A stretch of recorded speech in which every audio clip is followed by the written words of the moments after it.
Alright, what's going on everybody? Welcome back to another video here on the channel, and today we're going to be talking about what is now being considered the largest data breach or password breach in history. I mean, we are talking about 16 billion login credentials being leaked over dozens of data sets that have basically gone unnoticed by the public, it seems like. I mean, we've seen a couple of reports from like the mainstream media and some tech journalists, but for what this is, it seems like it's a much bigger deal than what's being led on here. Now, obviously, as computers have become more normalized and basically everything in our life revolves more and more around the internet, there has been these growing concerns of cyber attacks and data breaches, passwords getting hacked, all these different things, right? I mean, this like computer fraud has become this massive global industry that has exploded over time as the computers have come along and revolutionized everything in our lives. So this is a pretty significant incident here, and I mean, it's not really discriminating against companies here. It's not like, you know, these are some unknown companies or some even corporations or anything that you would think have lax security. These are some of the largest tech companies in the world that are affected, some of the largest social media platforms. These are places you would think would basically be leading the, I guess, tech realm in terms of account security and things like that. 16 billion passwords to Apple, Facebook, Google, and other social media accounts, as well as government services, were leaked in what researchers are calling the largest data breach ever, according to reports. The leak exposed 16 billion login credentials and passwords, prompting both Google to tell billions of users to change their passwords and the FBI to warn Americans against opening suspicious links in SMS messages, according to a report published Thursday in Forbes. Researchers at Cyber News, who have been investigating the leak, found, quote, 30 exposed data sets containing from tens of millions to over 3.5 billion records each. All but one of these data sets have not been previously reported as being exposed, so the data impacted is all considered new. Quote, this is not just a leak, it's a blueprint for mass exploitation, the researchers said, and they are right. These credentials are ground zero for phishing attacks and account takeover. Quote,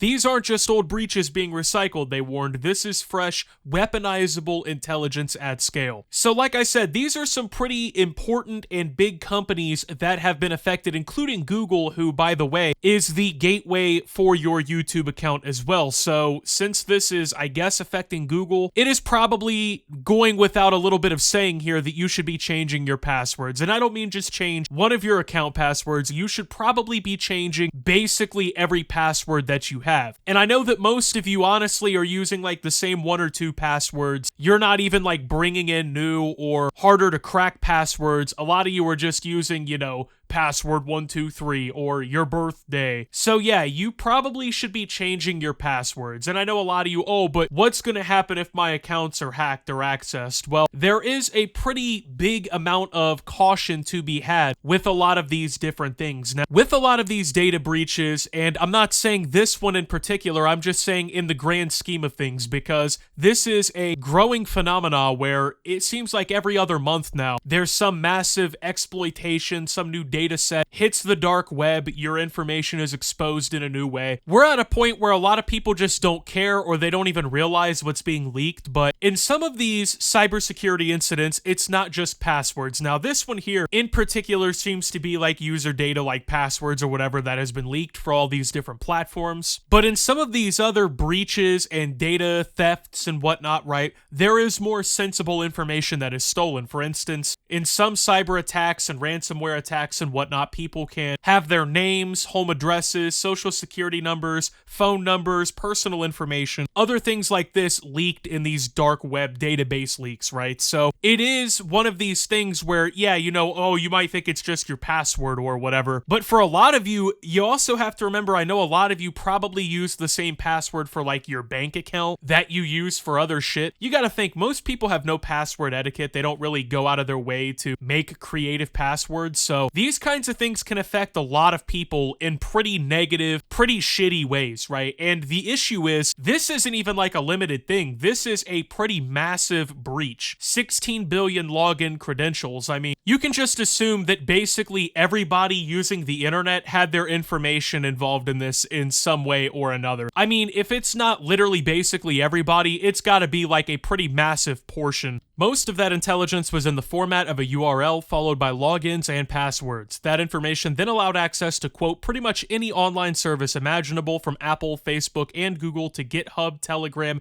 and various government services. While worrisome, the researchers found that the datasets were exposed very briefly, with enough time for them to be discovered, but not long enough for researchers to figure out who was controlling the data. Researchers have determined the leak is the work of multiple info stealers, but it's impossible to tell how many people or accounts were exposed, according to Cyber News. The experts urge people to invest in password management solutions, not share their passwords, and to stay alert in the event their passwords are compromised. Alright, so obviously they're right now probably trying to figure out the full extent of what exactly is going on here. I mean, this is a pretty massive situation. It is, like I said, the biggest password breach in history up until this point. And it seems like only a few months ago we were talking about the new, largest cyber attack that had ever taken place. In fact, it seems like every couple of weeks or something, this headline is coming up. So we're kind of at this point where everybody is, I think, becoming more aware of these kinds of situations. I mean, I'm sure most of you watching this video probably have your spam notifications on your text messages turned off at this point, because if you don't, you're going to have unknown numbers calling you,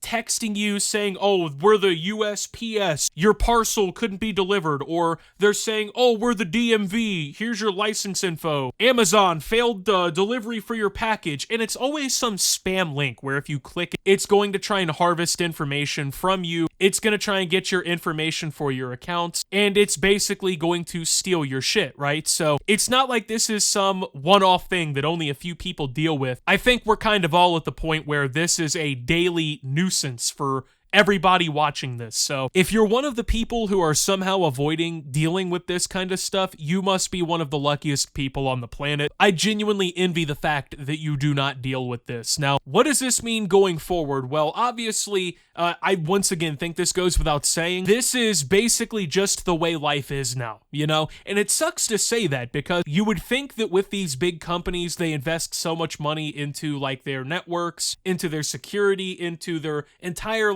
I guess, structure of their business. You would think that you would be more protected from these kinds of things, but the truth is, these cyber crimes and the cyber criminals carrying them out have gotten so sophisticated at this point in time. I mean, they've had decades now, basically, to kind of build up these strategies that they're employing and build up this ransomware wave that they've been doing, you know, just building up all these different strategies to steal people's information and make money off of it, right? So more people than ever are using the internet, more people than ever are signing up for things, and more people than ever have all these different accounts they don't know how to manage, which means that, you know, these old outdated accounts that get left for years, you know, you breach the website, you have a password, like I said, most people use the same password, you get one password, you can break 5 of their other accounts if you play your cards right, and that's for like the average internet user. So that's probably why in the last few years you've heard so much more about, you know, oh, you need a password manager, oh, don't click suspicious links, all these different things. I mean, it's gotten so insane, right, that I didn't realize this. I was playing Counter-Strike 2 the other day, obviously through Steam, and I realized I was getting a bunch of these like random friend requests. Now, I thought that it was just people adding me because like, oh, they saw my account on YouTube or whatever, they wanted to add me because they want to play a game with me or something, right? So I would add these accounts and they would instantaneously message me like, hey, want to play CS2? And so I'm like, what the fuck is going on? Because it's like instantaneous multiple accounts. I look it up and there's this new scam going around on Steam where people are using these bot accounts, spamming friend requests. You think that it's just somebody you played with or something. You add these people as a friend. They invite you to a lobby. They send you a link to like a Faceit lobby or something. Next thing you know, it's actually a phishing attempt. You click the link, they're stealing your Steam information and they're siphoning all of your skins and valuables out of your account. Now that's the thing, these kinds of attacks are just happening all across the board. There's no one area of tech really in particular where you can get away from this kind of stuff. I mean, playing video games on Steam, you have to worry about fake friend requests trying to steal all of your skins. When you're playing, you know, video games on other platforms, same thing, you're worried about people stealing your account. Your Google account, you're worried about people hacking. Apple, worried about people hacking. Microsoft, worried about people hacking. Every company, everything, your bank, you know, your PayPal, everything that you use online. It has gotten to the point where you're constantly worrying, fuck, am I using some breached password? Am I recycling my bank password? Is this password strong enough, right? All for 3 months later, you have to refresh the cycle. That way you don't get your shit leaked in a new breach, right? Well, obviously the right thing to do is constantly update your passwords. That helps protect you in instances like this. But also at the same time, you have to be kind of, I guess, aware of what's going on because, like I said, I feel like this is not being reported as much as it should be, right? Because I get a lot of these 16 million data records or whatever that were leaked. They're probably duplicates, same person, different accounts or whatever, right? But at the same time, even if like a fraction of these accounts are in a position where they're vulnerable or whatever, I feel like a lot of these people probably have no idea that this shit is even going on in the first place. So if there's not some sort of like widespread messaging to let people know, hey, your passwords are vulnerable, they have been accessed possibly, you should probably be resetting all of your sensitive passwords and things like that. That's the kind of way that we can really combat this, because they always talk about every year, oh, the cybercrime has reached a new peak in terms of money that it's stolen from the world. Yeah, of course it's going to continue to steal money and siphon resources from people and make all of this money in illicit ways. If people are blind to what's going on, they have no idea that their accounts are even vulnerable in the first place. Most people are not tech illiterate. That's the reality of the situation. You would think that because we've had computers for like 30 years now and internet access for 30 years now in the average household in America, you would think that people would know this stuff. You would think that people got it back in like 1997. Oh, I should change my password. But that's not the case. People today are still, once again, password 123, first name 123, shit like that, right? It's the easy, memorable go-to password. Everybody does it. And that's the problem, because when shit like this happens, next thing you know, you're locked out of your $2,000 Steam wallet because your password was breached. You can't get into your email because your Google has been completely stolen. These are the kinds of things you want to avoid. Nobody wants to go through this shit, right? So the problem is we're gonna keep going through it. And I don't think there's ever going to be a point where we're really mentally free from this shit. Especially with like artificial intelligence and stuff coming up, you know, you hear all the time, oh, it's going to make everything so much safer. Sure, it might, but it's like the same thing we're dealing with now. There's all these researchers, there's all these programs that people are constantly improving, trying to prevent attacks like this. But the criminals are also intelligent. They're also growing and increasing their capabilities. It's a tug of war, and it's always going to be. There's going to be a point where, yeah, artificial intelligence may crack the code for 2 years, and then next thing you know, they'll fight back. It's how it always goes. But the thing is, with our lives increasingly becoming more and more digitized, all of our financial systems becoming more and more digitized, we're getting to a point where when people lose their shit in data breaches, it's significant shit. It's no longer just a password to an account. For a lot of people, you know, this might be their work email, or this might be an account where they have 500 of their photos backed up on, things like that. There's always uses for these accounts, and there's the same thing with criminals. I mean, they have uses for hacking your account too. They have uses for getting all of this information and selling it. There is always gonna be this constant battle that we have where we're having to worry about this shit, but ultimately, that's pretty much how everything is. And unfortunately, you know, we see this in the headlines today. We'll probably see much worse in the future, but at the same time, man, just be aware of what's going on. Make sure you change your passwords. I've already started doing so. With that being said, thank you guys for watching. If you did enjoy, make sure to leave a like, subscribe if you're brand new around here on the channel. Follow me over on Twitter and Twitch at @SubTheOptimus. Make sure to check out Shoptimus down below. Thank you to my Watch Optimus subscribers. Your support helps the channel tremendously. And until my next video, guys, this is Optimus, talking about the largest password breach in history, and signing out.